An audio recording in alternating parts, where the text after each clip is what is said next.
Today on NewsWatch, abortion gets a big win. Why the Supreme Court ruled in favor of lucrative abortion giants instead of the women they claim to serve. Plus, exonerated. Why the Supreme Court ruled unanimously in favor of Governor Bob McDonnell. And hiding the truth. Hear why the Homeland Security Office told one man to erase all links between Islam and terrorism from the records.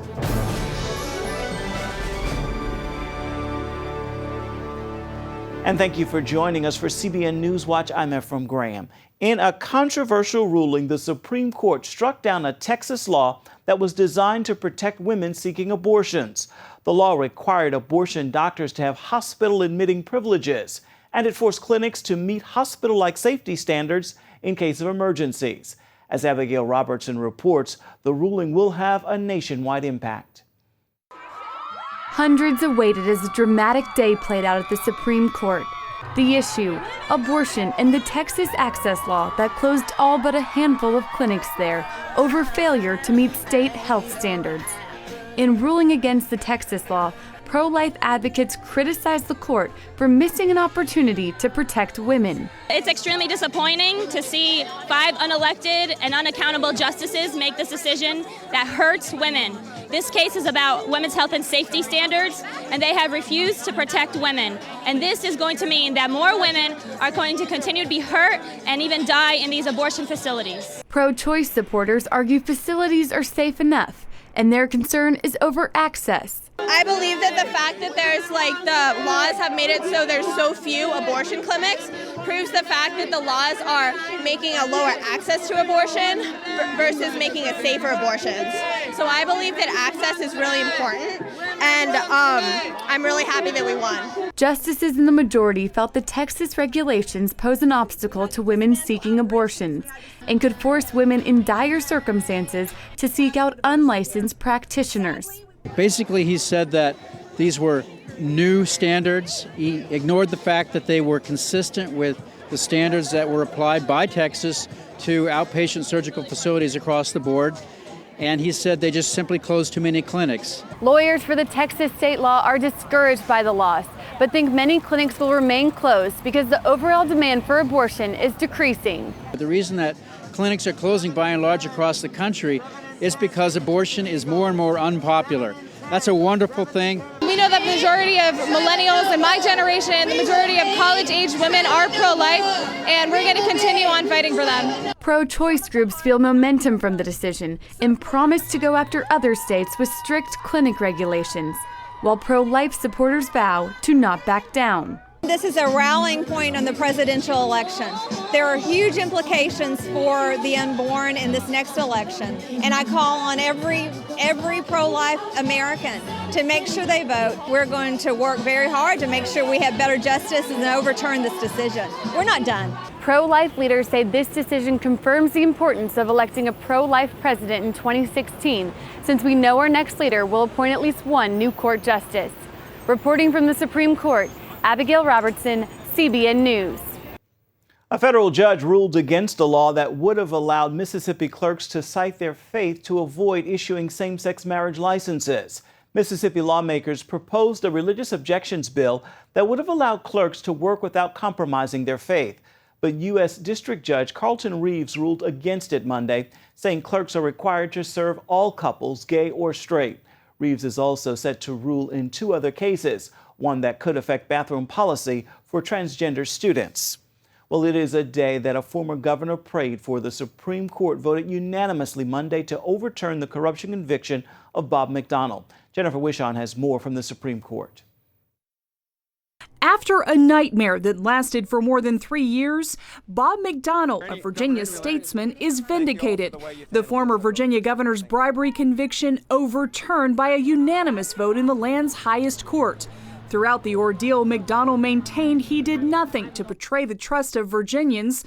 In a statement, he expressed his joy and gratitude.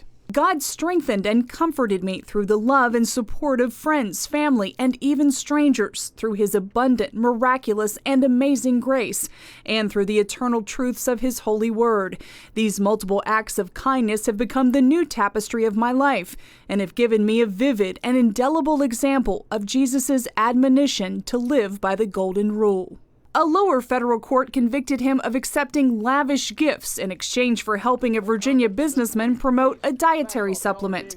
McDonnell says he did nothing in return for the gifts that he and his wife received. The big question justices considered is, what is an official act by a public official? Prosecutors argue it's nearly any activity, but the court found the actions McDonnell was convicted on, setting up a meeting, talking to another public official, and arranging an event with nothing more, don't fit the definition. Chief Justice John Roberts wrote the unanimous opinion. Our concern is not with tawdry tales of Ferraris, Rolexes, and ball gowns. It is instead with the broader legal implications of the government's boundless interpretation of the federal bribery statute. A more limited interpretation of the term official act leaves ample room for prosecuting corruption. Officials from both parties came to McDonnell's defense. White House attorneys who worked in every administration from Reagan to Obama filed briefs on McDonnell's behalf, along with both Democratic and Republican former attorneys general of Virginia. They were concerned the federal definition of public corruption would be so broad that people wouldn't know the difference between bribery and normal political activity, and they feared it could ultimately have a chilling effect on people working with politicians. Under the government's position, officials might wonder whether they could respond to even the most commonplace requests for assistance, and citizens with legitimate concerns might shrink from participating in democratic discourse. The court remanded McDonnell's case back to a lower court to look at the facts using their more narrow interpretation of official act. So McDonnell could be tried again, although it seems unlikely. After more than 20 years in public service, for now, he's enjoying being a grandfather. Jennifer Wishon, CBN News, the Supreme Court. Donald Trump appears to be revising his controversial ban of Muslims entering the United States. In December, he called for a temporary halt of Muslim immigrants. But now the Trump campaign says the ban would only apply to immigrants from, quote, terrorist countries who cannot be properly vetted. A new ABC News Washington Post poll found that an overwhelming majority of Americans think the GOP candidate is biased against Muslim women and minorities.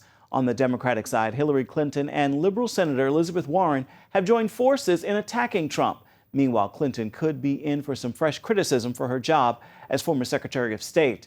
The House is releasing a long-awaited report on the Benghazi terror attacks that killed 4 Americans under Clinton's watch. 165 additional pages of emails were released from Hillary Clinton's private server Monday. The latest emails include 34 messages that were exchanged with her chief of staff.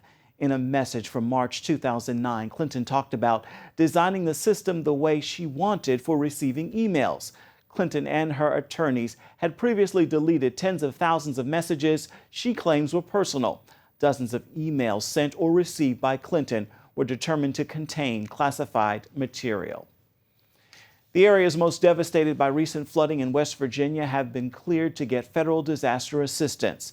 But local churches and ministries like Operation Blessing are taking the lead to bring help and hope as flood victims try to make sense of the damage. Chuck Holton is on the ground at one relief center in Hico, West Virginia. As of right now, there are 22 counties in West Virginia that are still under a flash flood watch, and it's been raining on and off during the day.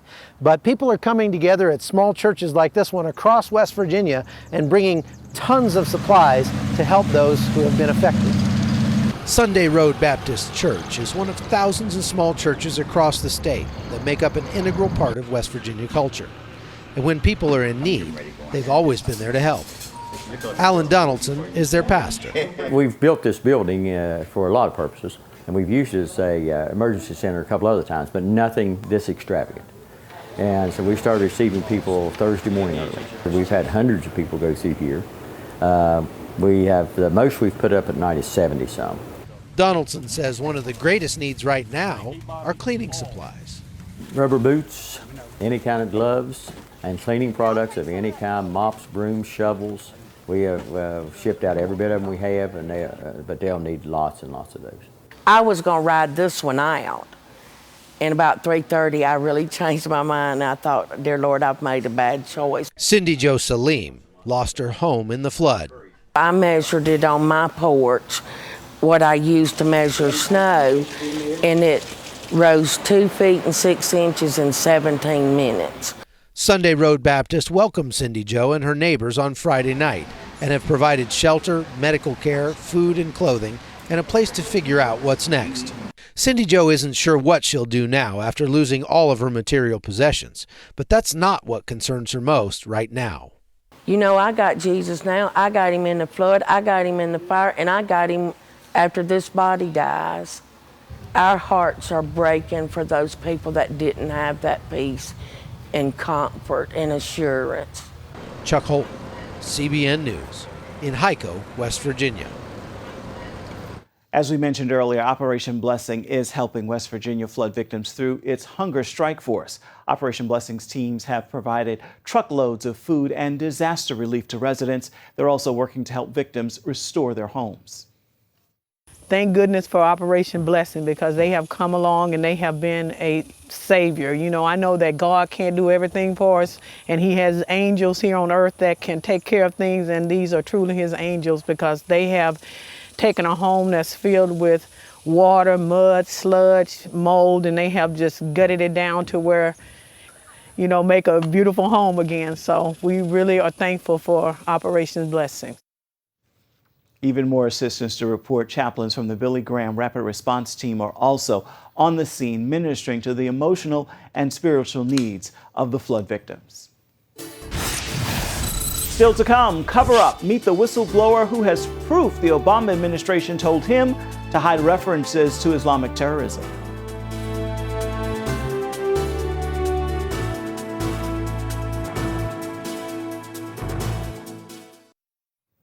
A founding member of the Department of Homeland Security is blowing the whistle. He says he was punished for identifying the links between radical Islam and terrorist threats here in America. Philip Haney is testifying before a Senate subcommittee today, but he already told CBN's Jennifer Wishon about his experiences in Homeland Security, including why information about radical Islam was erased from government records. After the terrorist attack in Orlando, the Justice Department tried to redact all references the killer made to Islam during his 911 call. That blunder allowed the public to see the type of scrubbing that's been going on behind closed doors of the federal government for years. A systematic erasing of links between Islam and terrorism, according to Philip Haney, a longtime officer in the Department of Homeland Security. They told me, we want you to eliminate, the word was modify, all the linking information in about 850 records that I put into the system on guess what group? The Muslim Brotherhood. That was in 2009, 1 year after President Obama was elected.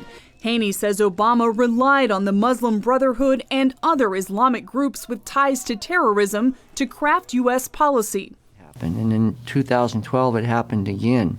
This time they didn't just modify the information in the records, they completely eliminated them out of the system, erased them forever. And then they investigated me for putting that information into the system when that's exactly the job that I was supposed to be doing. He's been investigated 9 times. At one point, he was picked apart by 3 federal agencies at once. Haney was exonerated, but through his experiences came to realize spiritual warfare is taking place at the highest levels of government. I can't explain to you the ideology or the worldview of this administration that makes them so adamant to protect Islam from harm by addressing it in its true nature. How has your Christian faith helped you get through all of this? We're talking about very, very high-level, malevolent kind of forces here at work, and it is very sobering to see these kind of things operating. These are biblical-level events that we're talking about. His book, See Something, Say Nothing, details his tumultuous time at the Department of Homeland Security.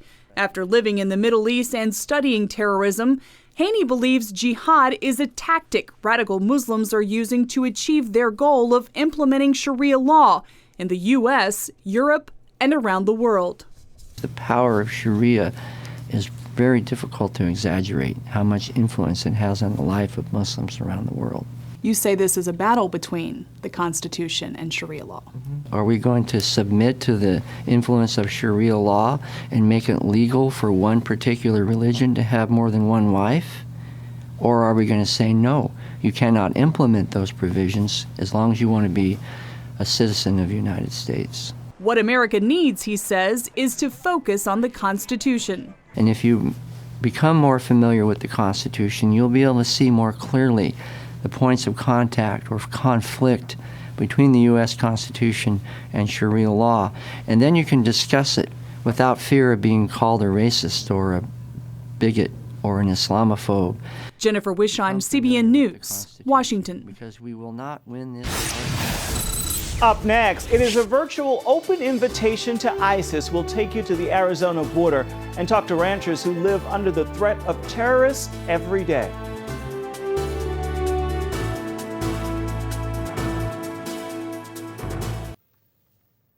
Immigration is clearly a hot button issue this election year, so CBN's Chuck Holton traveled to Arizona, where he talked to local residents and law enforcement about what's really happening along our border. Warner Glenn's family first settled here along the Arizona-Mexico border in 1896. At 80 years old, Glenn works the ranch each day and is well known throughout the area. He says illegal immigrants have always been a part of the landscape. And we moved down here in '62, and at that time, there would be 2 or 3 illegals coming through and looking for work, and all the ranchers worked them on and off. They were wonderful for especially hard labor type work and good cowboys if you needed a cowboy.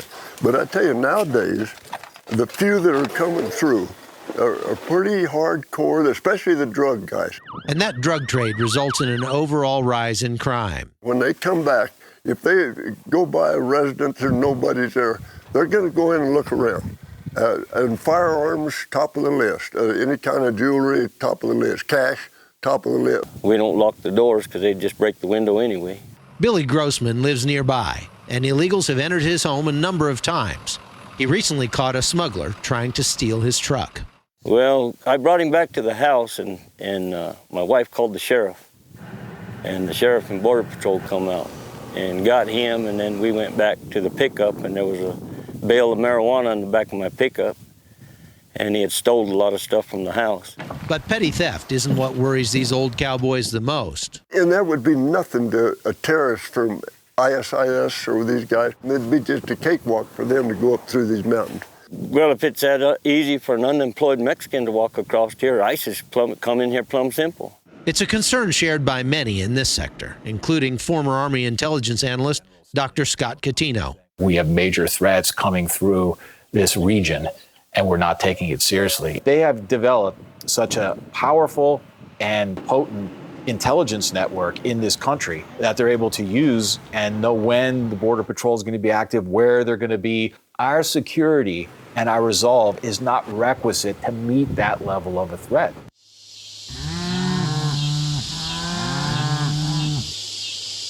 This is one of the loneliest border crossings on the U.S. southern border. It's on the Tohoto Indian Reservation, which is about 4,000 square miles of desert on the U.S. southern border in Arizona. The Tohoto people live on both sides of the border, and they used to cross with impunity. But it's getting harder now for them to visit their relatives because of the incredible amount of human smuggling and drug trafficking that happens in this area. Unemployment on the reservation sits at more than 25%, while the average annual income is only about $8,000. This makes smuggling an attractive proposition when cartel members offer up to $5,000 per load. Matt Thomas is a deputy in Pinal County, just north of the reservation. That is all open desert, and there's small villages throughout the reservation, but no major towns, no major cities, very minimal population, very minimal law enforcement. So they don't have a lot of interference to deal with between Mexico and when they hit our county. There's a huge area that the cartels use to cross into the U.S. where they go undetected.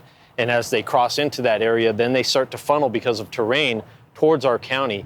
That makes catching these smugglers more and more challenging. They've gotten more advanced and there's more numbers. They set up their own networks now and they pretty much control the terrain from Mexico up in those routes that I'm talking about, and they have good control of them visually, which means that if we go in to try and intercept, whether by air or by land, they know that, and so they can adjust, they can shut down operations, and they can maneuver around us. Those that want to come in this country and harm us, terrorists, have the infrastructure to get through here in Cochise County. Cochise County Sheriff Mark Daniels oversees a border county covering more land than Connecticut. He says the Obama administration's policies only make things worse. Anytime this administration talks about amnesty or anything that does with the border, we have an influx of people coming across. We sit back all the time and just wonder, why won't they do something to fix this problem? Our policy, one of controlled failure, keeping it at a certain level. Something where the president could say, I doubled the manpower. He doesn't tell you the rules of engagement are so restricted that individuals in the Border Patrol are being persecuted, penalized, and marginalized for doing their job. Each person we spoke with has high hopes for the next commander-in-chief. I'm hoping that the president just takes a hardline stance and says, look, we are going to stop this massive migration of people through the southwest border. We're going to start enforcing the laws we have on the books. A wall's not going to keep anybody out. I mean, they'll climb over it. You still got to, if you build a wall, you still got to watch it. I'm praying that America, that God would allow America, that we would have a leader that would love God and surround himself with godly advisors, because God is the only one that can save America. On the U.S.-Mexico border, I'm Chuck Holton for CBN News.